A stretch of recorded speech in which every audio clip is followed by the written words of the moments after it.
The room went dead quiet when all 8 of them stood up at the same time. I'm talking about 8 executives, the whole leadership team, and they had this look on their faces, like I'd just told them their mothers were ugly. My voice just died right there in the middle of explaining why our safety harnesses were failing left and right. "We're done listening to this crap, Walsh," said Patricia Voss, our CEO. She had this way of talking like she owned the world and everyone in it. "This presentation is a complete waste of time. Let me back up. My name's Eugene Walsh. I'm 47 years old, and I've spent the last 23 years building things that are supposed to keep people alive. Started at NASA working on spacecraft, did some defense contracting, and for the past 8 years I've been trying to make sure construction workers get home safe every night. Today was the day I found out how much that was going to cost me. The sound of all those expensive suits rustling around while they grabbed their iPads and leather folders was weird. Nobody would look at me. It was like I had some kind of disease they might catch. Look, the numbers don't lie," I said, trying to keep my cool. "Our equipment is failing at 60% of what it's supposed to handle. Our customers are happy," said Miranda Caldwell, the VP of Operations. She had this smile that never moved, like it was painted on. "Maybe you need to think about whether you're really cut out for this job, Eugene." They all walked out together, like some kind of parade. Their fancy shoes clicking on the floor sounded way too loud in the quiet room. There I was, laser pointer in my hand, pointing at data that proved beyond any doubt that our safety equipment was garbage. 8 executives. Every single one of the people running this company just walked out on me. Howard Sterling, our COO, stopped at the door. He put his hand on the light switch and looked back at me. "Don't bother finishing up in here, Walsh. Nobody's going to read whatever report you write anyway." Then he turned the lights off, leaving me sitting there in the dark with just my presentation glowing on the wall. I sat there for maybe 30 seconds. My heart was pounding at first, but then it slowed down, and I got this cold feeling. Not scared cold. More like when you finally understand something you should have figured out a long time ago. I'd been expecting this to happen, honestly. The way they just dumped on me was exactly what I thought they'd do. I pulled out my phone and called a number I'd saved weeks back, but hoped I'd never have to use. When she picked up, I said exactly 7 words. "They did exactly what you said they would." All of them. It was Agent Rebecca Torres on the other end. Every single one. And I got it all on recording. She was quiet for a second. "Give me 4 hours. I hung up and leaned back in my chair, looking at all that data still up there on the screen. Failed load tests, buried accident reports, test results that had been changed, all the stuff they didn't want anyone to see. But here's the thing about being an engineer for 23 years, minus you learn to write everything down, because in my line of work, missing details get people killed. I wasn't always the guy who made enemies. Growing up outside Detroit in a working family, my dad spent 30 years at the Ford plant. He'd come home with stories about corners being cut and safety warnings getting ignored. When that plant closed after some accidents that didn't have to happen, I promised myself I'd never keep my mouth shut if I saw something that could hurt people. In aerospace, I had a reputation for being thorough. I fixed problems without screwing up the programs I worked on. People knew me as someone who found answers, not someone who caused trouble. That's why Apex Industrial Safety hired me. "We need someone with your standards," Patricia told me during my interview, smiling like we were best friends. "We've got some minor quality issues that crept in. Just need fresh eyes on things." The guy before me, Barry Hutchinson, had left real sudden. Health problems, they said. His team acted funny when I asked about him. When I wanted to see his files, they gave me some story about his special system that nobody had figured out before he left. First red flag came when Jimmy Russo was showing me around the testing lab. Jimmy's been there 12 years, knows everything about safety equipment. He was answering my questions like he'd memorized a script. But when I asked about how they validate load ratings, he looked at this little camera in the corner before he answered. "We follow company procedures," he said, but his voice was tight, like someone was squeezing his throat. A week later, I found test results that didn't match what we were shipping. Safety gear that failed the stress tests was going out the door with approval stamps on it. When I brought this up to my team, they all just stared at their hands like kids who got caught stealing cookies. "Just stick to the established protocols." Howard told me when I asked for a private meeting, "The guy before you made things too complicated." Next day, there was an extra $15,000 in my pay account. No explanation, no paperwork. Just money that wasn't supposed to be there. I sent it back and kept digging. The pattern was pretty obvious once you looked for it. Our main construction safety line had serious problems that somebody was covering up on purpose. They'd changed the testing procedures to hide defects. Reports about equipment failures on job sites were getting buried somewhere. "The problem isn't the product," Miranda explained when I showed her what I'd found. We were in her office, just the two of us. "It's about managing expectations. Every industry has acceptable error margins. Not when those errors drop guys off 30-story buildings. I shot back. She slid a folder across her desk. Inside was a new contract with a $35,000 raise and this weird confidentiality clause. Everyone benefits when we're flexible about regulations, she said, tapping where I was supposed to sign. We take good care of team players. I took the folder, told her I'd think about it, and kept investigating. That night, I got an email from someone who didn't leave their name. All it said was Barry wasn't sick, and it had a bunch of safety reports attached. Reports that had been changed from what was in our official files. This whole thing goes back 12 years to a construction site in Cleveland where my brother Tommy was working high steel on a 40-story office building. Tommy was 29, married, had a 2-year-old daughter. He was careful about safety, followed every rule in the book. The harness he was wearing that morning came from Apex Industrial Safety. When the main anchor point failed at 400 pounds, way less than half what it was supposed to handle, Tommy fell 200 feet. The investigation said it was user error. Claimed he rigged it wrong, but I knew Tommy. I knew how careful he was. When I got my hands on that harness through some guys I knew from aerospace, I had it tested independently. The webbing showed clear manufacturing defects, stress points that should have been caught before it ever left the factory. That's when I started tracking Apex. That's when I learned about their history of failures, how they buried reports, their whole system for avoiding liability. And that's when I started planning. The morning I was supposed to give my presentation to the executive team, Jimmy found me in the parking garage by my truck. "They're setting you up," he whispered, looking around like he expected someone to jump out from behind a car. "They've been telling everyone your report is just you trying to get attention. Patricia already had your termination papers ready. Why are you telling me this?" I asked. Because Barry tried to do the right thing too. His voice cracked a little. He didn't deserve what happened to him. He walked off before I could ask anything else. But I could see it in his eyes, the same scared look I'd been seeing in my whole team. It made up my mind. I took one slide out of my presentation before the meeting, the one with the most damning evidence. I was saving that for something else. After all the executives walked out and left me sitting in the dark, I didn't call a reporter or a lawyer. I called Rebecca Torres, the lead OSHA investigator who'd been quietly building a case for months. I'd been feeding her information since my 3rd week on the job. "I sent you everything from today," I told Rebecca. "The walkout happened exactly like we thought it would, and they said those things about the Denver incident on record." "Good," she said. I could hear her typing. Howard specifically mentioned handling it like Denver when he talked about burying those incident reports. "That connects everything we needed. Stay put for now," she said. "Act normal if anyone comes back." I gathered up my stuff slowly, taking my time. The humiliation that should have crushed me just made me more determined. For 8 months, I'd been building a case while they thought they were breaking me down. First time I contacted Rebecca wasn't planned.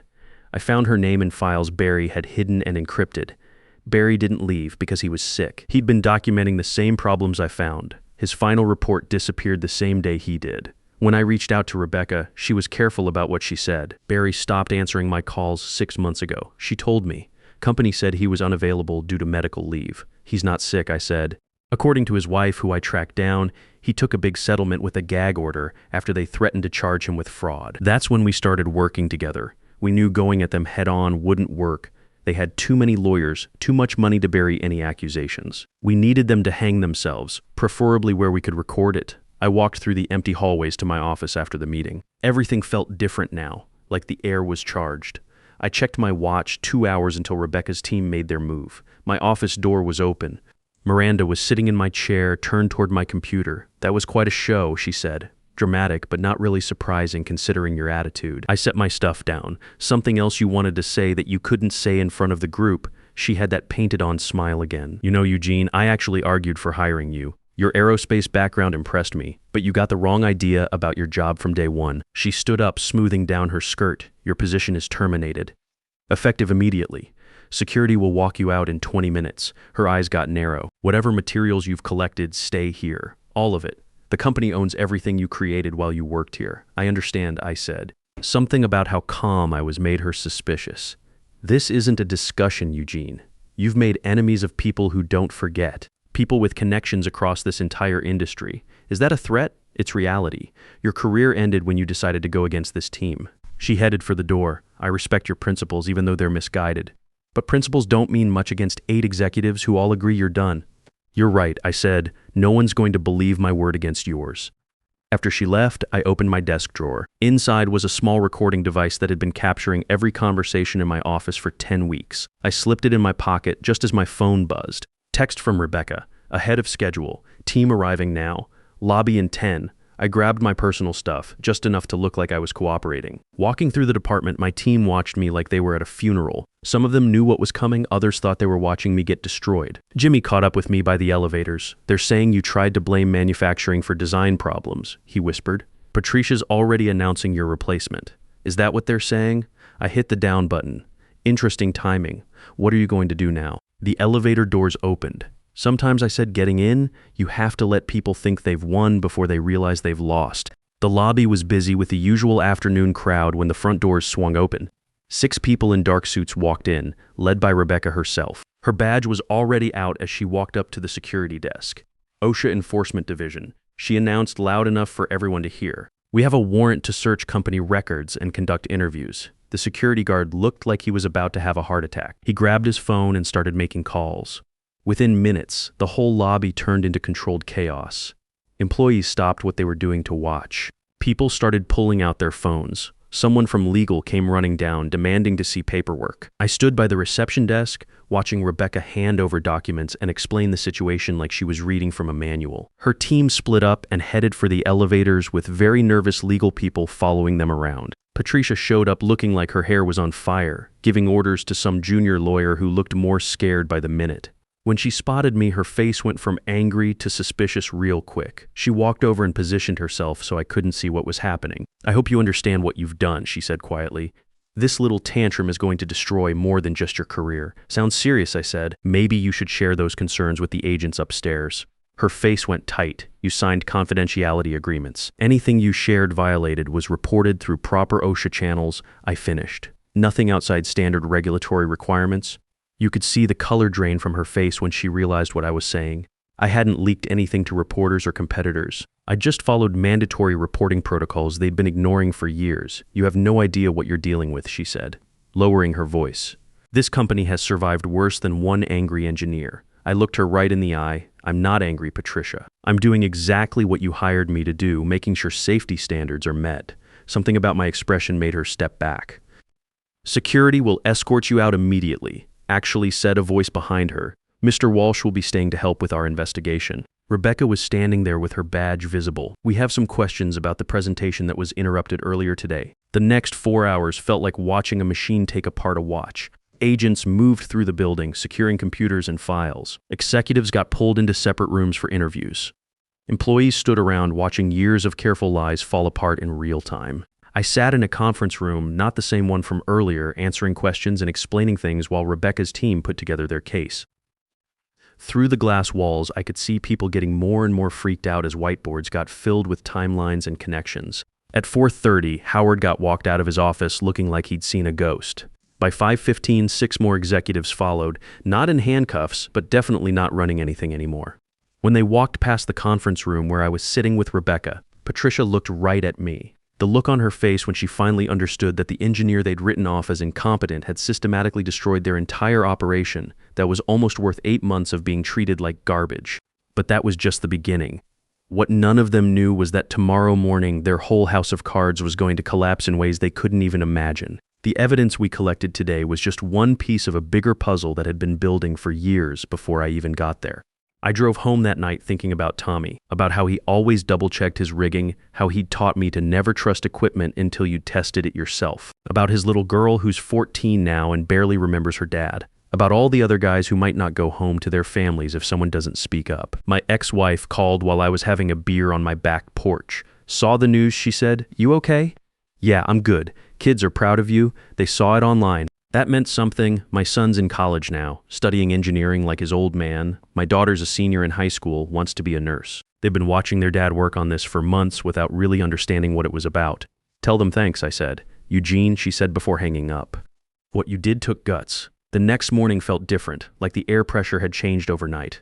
Company headquarters looked smaller somehow, less intimidating. There were more security guards, unfamiliar faces checking IDs, news vans lined up outside the property behind temporary barriers. By noon, they'd stopped trading the company's stock. By 2 p.m., 7 executives had submitted resignations. By 4 p.m., federal prosecutors were announcing preliminary charges against 6 executives, with more coming. The local news ran the story that night. Federal investigation shuts down major safety equipment manufacturer. They interviewed some construction workers who'd been hurt using Apex equipment. One guy showed the scars on his back from when his fall protection failed. Another talked about losing 2 fingers when a safety cable snapped. That's when it really hit me. This wasn't about me versus them. This was about all those guys who go to work every morning trusting that the equipment they're using won't kill them. About their families who assume they're coming home safe every night. My phone rang around 7 p.m. Number I didn't recognize. Is this Eugene Walsh? Yeah? This is Mike Rodriguez with Rocky Mountain Construction Safety. We've been following the news about Apex. Our safety board wants to discuss a consulting position, helping construction companies identify compromised equipment. You interested? I smiled. Very much so. Great. We'll email you the details. What you did took real backbone, Mr. Walsh. Construction industry needs more people willing to stand up. After I hung up, I sat on my porch for a while working on my 1978 Harley. It's a Sportster that's been in pieces more times than I can count, but there's something about putting things back together the right way that clears your head. Tommy used to help me with it when we were younger. He had good hands for mechanical work. 3 weeks later, I was sitting in a federal courthouse watching Patricia Voss get sentenced to 18 months in prison. Howard Sterling got 2 years. Miranda Caldwell took a plea deal and got probation with community service. The company itself got hit with $23 million in fines and had to set up a victim compensation fund. The judge, an older guy who looked like he'd seen everything, made a point during sentencing that stuck with me. Corporate executives who prioritize profit over public safety, he said, are not business leaders. They are threats to the communities they claim to serve. Apex Industrial Safety doesn't exist anymore. The company was broken up and sold off in pieces. The manufacturing facilities got bought by competitors who actually test their products. The headquarters building is now a medical office complex. I started my consulting work with Rocky Mountain Construction Safety in September. The job is exactly what you'd think. I visit construction sites, review safety protocols, test equipment, and write reports about what needs fixing. It's not glamorous work, but it's honest work. Most of the guys I meet on job sites are like Tommy was. They work hard, they follow the rules, and they trust that the equipment they're using will keep them alive. They don't deserve to have that trust betrayed by some executive in an expensive suit who's never worked a day of physical labor in their life. The first site I inspected was a 35-story hotel going up in Denver. The crew foreman, a guy named Carlos who'd been doing high steel for 20 years, showed me around. When I tested their fall protection equipment, I found 3 harnesses that would have failed under load. How'd you know to check those specific ones? Carlos asked. Experience, I said, and I had a brother who trusted equipment that shouldn't have been trusted. Carlos nodded. He understood. Guys like him always understand. The construction industry has changed since Tommy died. OSHA regulations are stricter now. Testing requirements are more thorough, and companies face real consequences for cutting corners. But there's still work to do. There are still executives who think safety regulations are suggestions, still manufacturers who prioritize deadlines over testing, still workers who get hurt because someone decided to save a few dollars. My kids came to visit last month. My son's finishing his engineering degree, wants to work in renewable energy. My daughter got accepted to nursing school. We were sitting around my kitchen table, and my son asked me if I ever regretted what I did at Apex. Regret exposing safety violations that were getting people hurt. I said, hell no. But it cost you your job, my daughter said. And you made a lot of enemies. Sometimes doing the right thing costs you something. I told them. But not doing the right thing costs you more. She thought about that for a minute, like Uncle Tommy. Yeah, like Uncle Tommy. I keep a picture of Tommy on my desk now. It's from when he was about 25, wearing his hard hat and safety vest, grinning at the camera like he owned the world. Back then, I thought he was invincible. We all did. It's a good reminder that none of us are invincible, but we can look out for each other. The motorcycle's running good now. I take it out on weekends, usually head up into the mountains where the air is thin and clean. There's something about the sound of a well-tuned engine and the feeling of the road under the wheels that puts things in perspective. Tommy would have liked these rides. Last week I got a letter from Barry Hutchinson's wife. She said Barry had been following the news about Apex and wanted to thank me for finishing what he started. He never got over having to stay quiet. She wrote, seeing those executives get arrested helped him sleep better than he had in years. That meant something. Barry was a good engineer who got bullied into silence. He deserved better than that, they all did. The consulting work keeps me busy. Construction companies are taking safety more seriously now, partly because of what happened at Apex, and partly because word gets around fast in this industry. Nobody wants to be the next company on the front page of the newspaper with federal agents walking through their lobby. I'm not trying to be a hero here. I'm just an engineer who knows how to read test data and isn't afraid to tell people what it means. But if that makes me a hero to guys like Carlos and Jimmy and all the other workers who depend on their equipment to keep them alive, then I guess I'm okay with that. Sometimes people ask me if I'd do it all again, knowing what I know now, knowing it would cost me my job, knowing it would turn my life upside down, knowing it would make enemies of people with long memories and deep pockets. The answer's always the same. Yeah, I do it again, because Tommy's not coming back, but maybe somebody else's brother will make it home safe because we held people accountable. That's worth more than any job, any salary, any comfortable retirement. That's worth everything. If you've stuck with me through this whole story, I appreciate it. It takes courage to listen to someone talk about standing up to powerful people, because it makes you think about the powerful people in your own life who might need standing up to. Whether you're dealing with a corrupt boss, a dangerous workplace, or a company that's putting profits ahead of people's safety, remember this: you're not as powerless as they want you to think you are. Sometimes one person with the truth and the backbone to speak can bring down an entire corrupt system. The hard part isn't having the evidence, it's having the guts to use it. But if you've got both, then the bullies and the corner cutters better watch out, because their time is up.